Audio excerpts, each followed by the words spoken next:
Hi guys, welcome to another edition of the Sunday Bake. Today's recipe is a beautiful vegetable frittata.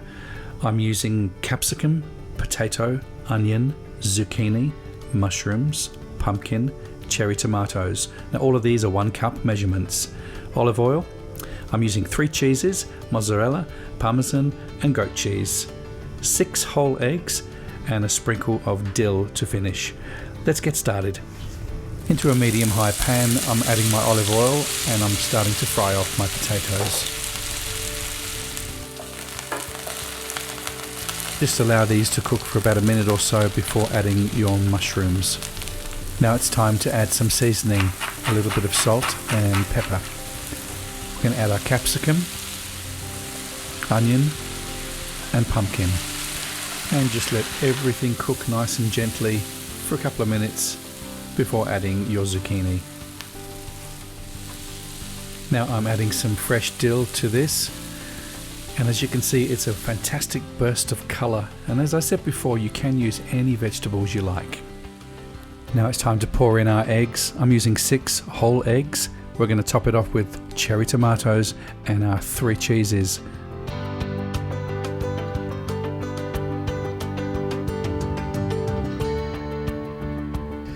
Now last but not least, just finish it off with some dill. You can use basil or any other herb you like, but I find the dill is really nice and fresh and it complements the tomatoes. Let's get it into the oven. We want to cook this now for about 15 to 20 minutes on 180 degrees Celsius, 356 degrees Fahrenheit. It's come out of the oven, just allow it to cool on a cooling rack. I'm going around mine with a rubber spatula just to release it from the edge of the pan so it doesn't stick when we turn it out. Now we're going to place a plate on top of the frittata and then gently flip it over. And do the same with a presentation plate that you tend to serve this on. Just flip it over again and then remove the plate on the top. Allow it to cool slightly before garnishing and enjoy this beautiful vegetable frittata.